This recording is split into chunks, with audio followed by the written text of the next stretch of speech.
Hello, all. Today we will be unwrapping what is a spirit, or why your soul is not a Wi Fi signal, though sometimes it acts like one spirit. The word itself floats around like incense smoke, mystical, fragrant, and occasionally setting off the fire alarm. Ask 10 people what spirit means, and you'll get answers ranging from the ghost in my attic to that thing that makes me cry at yoga. But let's cut through the fog with a wink and a drum beat. Spirit is breath, baby. The root of the word spirit comes from spera, Latin for to breathe. Spirit is the inhale that animates us, the exhale that connects us. Without it, we're just meat puppets waiting for someone to pull the strings.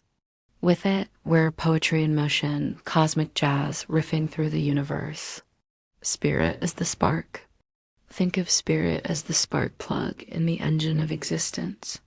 It's what makes you more than your grocery list and your Netflix queue. Spirit is the you that laughs at your own jokes, cries at sunsets, and insists on dancing in the kitchen even when the cat judges you. Spirit is not a hall pass. Here is the tricky part. Spirit isn't an excuse to float above the mess of life. It's not a get out of laundry free card. Spirit is the grid that keeps you showing up. Even when your ritual candles burn down to nubs and your ancestors are whispering, "Girl, you need a nap." Spirit is mythic mischief. Spirit is the dragon in your belly, the goddess in your bones, the ancestral echo that says, "You are more than this moment." It's irreverent, playful, and sometimes downright sassy.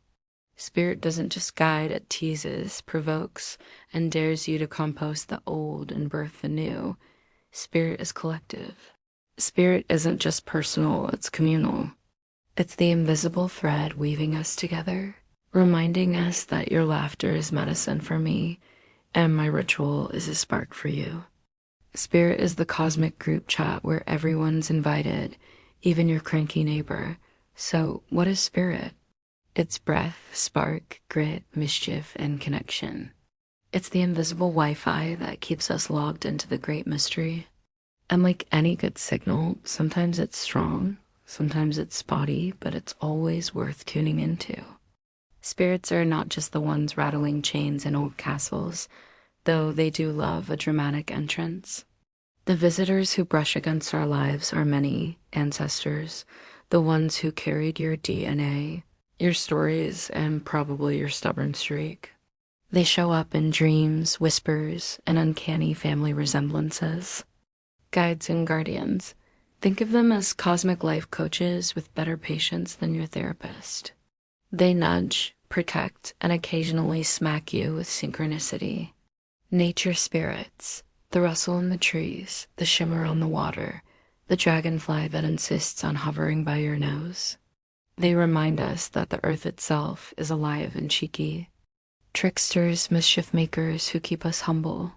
They're the ones who hide your keys until you learn the lesson, usually patience, sometimes swearing. Divine archetypes, goddesses, gods, and mythic beings who embody qualities we're meant to awaken in ourselves: courage, compassion, wild creativity. And let's not forget, spirits aren't all ancestors with casseroles and goddesses with glitter. Some visitors show up uninvited wearing the name demon. Inner demons, the voices of doubt, shame, and fear that love to crash your ritual like drunk wedding guests. They're not supernatural monsters so much as the shadowy parts of ourselves that need composting. Cultural demons, the toxic systems, manipulations, and power plays that slither into spiritual spaces.